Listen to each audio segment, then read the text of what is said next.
अस्सलाम वालेकुम, कैसे हैं आप सब? उम्मीद है आप सब बिल्कुल ठीक होंगे। अल्हम्दुलिल्लाह मैं भी बिल्कुल ठीक हूँ। आप देख रहे हैं एमन डेली व्लॉग। तो अभी तो आपको बोलने से आवाज़ से मेरा पता चल ही रहा होगा, क्योंकि मेरा गला जो था वो बहुत ज़्यादा रात से ख़राब है, बहुत ज़्यादा बैठा हुआ था, लेकिन अल्हम्दुलिल्लाह अभी फिर भी खैर बेहतर हो गया अब काफ़ी। तो रात को मैंने मेडिसिन वगैरह ले ली थी, दवाई वगैरह, लेकिन शुक्र अल्हम्दुलिल्लाह अब काफ़ी बेहतर हो गया। और एमन को भी रात को बहुत ज़्यादा तेज़ बुखार हुआ, तो उसने सारी रात मुझे सोने नहीं दिया, तंग किया हुआ था बहुत ज़्यादा। तो अभी मैंने खैर सुबह सैरी टाइम की तो मैंने व्लॉग वगैरह नहीं बनाया, वीडियो नहीं बनाई, लेकिन सुबह नाश्ते टाइम बच्चों के नाश्ता अलग से बना रही थी तो मैंने बनाई। मैंने समझा सुबह मैंने सारा किचन वगैरह समेट लिया था। मैंने समझा शायद बच्चे भी यही दही पराठे वगैरह खा लेंगे, लेकिन ईमन को बुखार हुआ था, ईमन ने तो नहीं खाया। उसको खैर बहाना मिल गया कि मुझे तो ये नहीं खाना है पराठे वगैरह, मैंने नहीं खाने, मुझे आप कुछ और बना के दें। तो मैंने कहा चलें फिर। उसने कहा मुझे रस खाना है, मुझे वो भी चाय के साथ चाय बना के दें, रस खाने हैं, और मुझे अंडे भी बॉयल करके दें। ठीक है, ईसा भी कहता है जैसे आप ही कहेगी, आप ही के पीछे पीछे, जैसे आप जो चीज़ आप ही खाएगी वो भी मैंने खानी है। खैर फिर मैंने उनके लिए बनाए जल्दी जल्दी से, और फिर काफ़ी मेरा किचन बिखर गया था, बर्तन वगैरह काफ़ी हो गए थे, ज़ाहिर बात इनके लिए नाश्ता वगैरह बनाया। और ईसा, मैं सो के उठती हूँ तो इसको पता नहीं कैसे पता चलता है, तो खुशबू आ जाती है। वो मेरे साथ सुबह का उठा हुआ था, साथ-साथ किचन में वो मेरे साथ, अंदर जाऊँ, बाहर जाऊँ, मैं जैसे-जैसे काम कर रही हूँ, इसे मेरे पीछे, पीछे, पीछे। शुक्र अल्हम्दुलिल्लाह ये है कि मूसा आज काफ़ी देर तक सोया रहा है, तो मैंने जल्दी-जल्दी से काम वगैरह कंप्लीट कर लिया था। मैं मेरी लाइट्स वगैरह भी नहीं ऑन की थी। तो फिर इनको मैंने उठाया कि एमन को उठाना बहुत ज़्यादा मुश्किल काम है, बहुत ज़्यादा मुश्किल काम है एमन को उठाना, क्योंकि जब ये उठती है तो रोती है, इतना रोती है, रात को लेट सोती है और सुबह उठती नहीं है। अभी तो ये स्कूल नहीं जाती, जब ये स्कूल जाएगी मुझे टेंशन होती है, बहुत ज़्यादा तंग करेगी मुझे, उठती ही नहीं है सुबह टाइम। रात को लेट सोती है, रात को कार्टून देखती रहती है काफ़ी देर तक, फिर लेट सोती है। यहाँ पे मैंने उसको हैंड वॉश करवाया, फेस वगैरह वॉश वगैरह करवा के मैंने इनको नाश्ता करवाया। ईसा ने अंडे अंडे वगैरह नहीं खाए, बिल्कुल भी नहीं खाए, खाली ज़िद थी कि हमें बना के दें, हमने ये खाना है, वो खाना है, इनकी फ़रमाइशें। लेकिन मैं तो इस हक़ में बिल्कुल भी नहीं हूँ कि बच्चों को के फ़रमाइशें पूरी करो इनकी। मैं तो कहती हूँ मैं खुद जो चीज़ खाती हूँ ना, वो ही इनको खिलाती हूँ। जो सारा रोटी दाल रोटी घर में पड़ा होता है ना, तो मैं कहती हूँ ये वही खा लें। लेकिन अब एमन स्कूल जाने ज़ाहिर बात है, वो तो अब उसको कोई ना कोई चीज़ बना के देनी पड़ेगी मुझे। अभी तो स्कूल नहीं जाती, घर में होती है, तो जो चीज़ होती है चुप करके खा लेती है। ज़ाहिर है वो जब स्कूल जाएगी ज़िद करेगी कि मुझे ये बना दो, वो बना दो।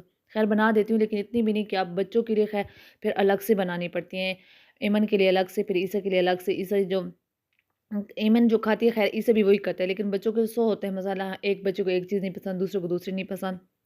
अलग-अलग, फिर सारा दिन ऐसे ना किचन में ही गुज़र जाता है। तो अगर मैं सुबह टाइम नाश्ते के टाइम पे ख़ास तौर पे अगर किचन में होती हूँ, तो मेरा सारा टाइम ना किचन में ही 1 डेढ़ घंटा मुश्किल से, बड़ी मुश्किल से मतलब बाहर निकलती हूँ 1 डेढ़ घंटे से पहले। क्योंकि सारा किचन नीट क्लीन करती हूँ, बर्तन वगैरह वॉश करती हूँ, सारा वगैरह शेल्फ़ वगैरह, चूल्हा सारा साफ़ करती हूँ, रोज़ बिला नागा सारी सफाई वगैरह करके बाहर तभी मैं निकलती हूँ। और मूसा यहाँ पे उठा हुआ था तो खेल रहा था। तो खेल रहा था, तो मैं, आदत बनी हुई है, मैं सफाई कर रही होती हूँ, मूसा अगर खेल रहा हो ना तो मैं उसके पास थोड़ी देर बाद आती रहती हूँ, उसको चेक करती हूँ, उसके साथ बातें वगैरह करती हूँ, लेकिन वो फिर रोने लग जाता है। वो समझता है कि मम्मा मुझे उठाने के लिए आई हैं, मैं फिर भागती हूँ फिर काम के लिए। खैर कभी-कभी ना उसको आदत बन गई अल्हम्दुलिल्लाह कि मैं ना उसको तिलावत लगा देती हूँ। जैसे लगा के देती हूँ, वो कितनी-कितनी देर खेलता रहता है। बंद होती है फिर मैं चला देती हूँ, एमन से चला देते हैं, तो वो ना काफ़ी देर पे खैर खेलता रहता है। उसके साथ-साथ फिर सो के वो, उसको भी नज़ला ज़ुकाम हुआ हुआ था, उसको ज़रा चिड़चिड़ा हुआ हुआ था, तबीयत ठीक थी नहीं उसकी, तो वो बहुत ज़्यादा रो रहा था, उठा था। तो मैंने फिर उसको, ईसा को मूसा को दूध पिलाना, तो फिर इनको भी, एमन ईसा को भी दूध डाल के दिया, लेकिन मूसा ने नहीं पिया। 1-2 घूँट पी के उसने फ़ीडर फेंक दिया, तो उसने फ़ीडर नहीं पिया। फिर काफ़ी देर में उसको उठा के, मेरा काम यही होता है सारा दिन, यही होता है। रात को 11 साढ़े 11 12 बजे तक मुझसे सोता है। बिल्कुल ना, मेरा रमज़ान में कहती हूँ पता नहीं मैं कैसे गुज़ारूँगी, ये तो सोता ही नहीं है रात दिन टाइम, मेरी नींद पूरी होगी कि नहीं होगी। दिन टाइम भी नहीं सोता। रमज़ान में खैर फिर इबादत भी बढ़ जाती है, काम बढ़ जाते हैं, बहुत कुछ होता है। तो ये मूसा जो है ना मुझे बिल्कुल कुछ भी नहीं करने देता। सारा दिन बस झली में डाल के इसको झूले देते रहो तो ये सोया रहेगा, अगर छोड़ दोगे तो फिर ये उठ जाएगा, बहुत ज़्यादा तंग करता है। तो फिर मुझे ख़्याल आ गया, तो कल ख़ैर मैंने काफ़ी बखेड़ा खड़ा कर दिया था, काम वगैरह, कपड़े वगैरह बहुत ज़्यादा समेटने वाले पड़े थे, बिस्तर सब समेटे। तो अभी वो थकावट थी, ज़ाहिर बात है जो काम ना किया हुआ हो ना, वो काफ़ी दिनों के बाद करो तो बहुत थकावट हो भी जाती है। तो मैंने फिर जो ख़्याल आ गया, मैंने कहा चल समोसे भी बना लेते हैं। तो कुछ ना कुछ ज़ुबान का चस्का होता है, ख़ैर नज़ला ज़ुकाम था, गले भी ख़राब थे, तली हुई चीज़ों से परहेज़ करनी थी, लेकिन मैंने कहा नहीं, मैं तो बनाऊँगी, खाऊँगी। मैंने वो बनाया कि ये सारा कुछ, फिर उसका मसाला वगैरह बनाया साथ-साथ, फिर इस मूसा को भी देखती रही। शुक्र अल्हम्दुलिल्लाह ये है कि ईमन अभी तक तो स्कूल नहीं जाती, उसकी काफ़ी मुझे ना सपोर्ट हो जाती है, काफ़ी मदद हो जाती है कि वो झूले देती रहती है और मैं काम कर लेती हूँ सारा।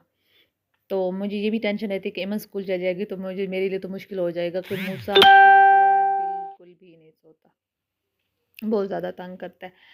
तो ख़ैर रात को सोता भी है तो 12 साढ़े 12 बजे मुश्किल से सोता है, बड़ी मुश्किल से सोता है। फिर अल्लाह का शुक्र रात को सोया रहता है, तो सुबह फिर टाइम सो जाता है। आज पता नहीं कैसा वो सुबह काफ़ी देर तक सोया रहा है, उसकी तबीयत ठीक नहीं थी, रात को वो सही नहीं सोया। एमन भी नहीं सोई, एमन ने भी मुझे नहीं सोने दिया। तो बस यही होता है बच्चों के साथ चलना-फिरना, आगे-पीछे मुँह क्या कहते हैं खाना खिलाना-पिलाना, उनको टाइम गुज़र जाता है, पता भी ख़ैर नहीं चलता। तो रोज़े थे रमज़ान में, ज़ाहिर मैंने इबादत भी करनी थी, कुछ बच्चों को भी संभालना करना, सारा कुछ करना, फिर ये वो मुकम्मल किया, इनको नाश्ते वगैरह खिलाया, इनको खिलाया-पिलाया, इनको दूध पिलाया। मूसा को फिर मैंने उसको जल्दी-जल्दी से उसको उसको नहलाया-धुलाया, वॉश किया, सब कुछ दूध वगैरह पिला के अल्हम्दुलिल्लाह वो फिर ना ईमन ने चूरा वगैरह देती रही, फिर वो सो गया, कुछ देर सोया तो मैंने जल्दी से कंप्लीट किया सारा काम। समोसे वगैरह बनाती रही, जैसे कोई टेढ़े-मेढ़े बने मैंने बना ली क्योंकि एक हाथ में मेरा कैमरा था और साथ-साथ मैं समोसे बना रही थी। जैसे-जैसे मुझसे बने और यहाँ पे मैंने सारे मुकम्मल कर लिए थे, अल्हम्दुलिल्लाह से मैंने बना लिए थे। बस यही अल्लाह का शुक्र है अल्हम्दुलिल्लाह के सारा दिन चलते-फिरते काम भी हो जाता है, इबादत भी हो जाती है, कुछ ना कुछ करती रहती हूँ अल्हम्दुलिल्लाह। टाइम अच्छा गुज़र जाता है बच्चों के साथ, घर तो सारा कुछ हो जाता है, इबादत वगैरह। तो यहाँ पे बच्चों ने ज़िद की हुई थी, फिर मैंने टाइम फिर उनके लिए चीनी वाला पराठा बना के दें, फिर मैंने उनको चीनी वाला मीठा पराठा बना के दिया, वो खिलाया, उनके पास बैठ के उनको खिलाना पड़ता है, खुद से तो वो कुछ नहीं खाते-पीते, तो पास बैठ के जब तक ना खिलाओ तो नहीं खाते। तो यही कुछ था, सारा दिन बस माँओं का यही होता है, टाइम गुज़र जाता है बच्चों के साथ, घर के साथ। अल्हम्दुलिल्लाह फिर अच्छा टाइम गुज़र गया। तो आज के लिए फिर इतना ही था। अल्लाह का शुक्र है अल्हम्दुलिल्लाह बन गया सारा कुछ, मूसा सो गया था, सारा कुछ हो गया। और यहाँ पे मेरा पराठा बने, पराठा मुकम्मल देख ले मैंने तो यहीं पे ख़त्म कर दी। वॉइस ओवर यहाँ पे मेरे अभी पराठा बन रहा था और साथ-साथ मूसा सो रहा था अभी तक।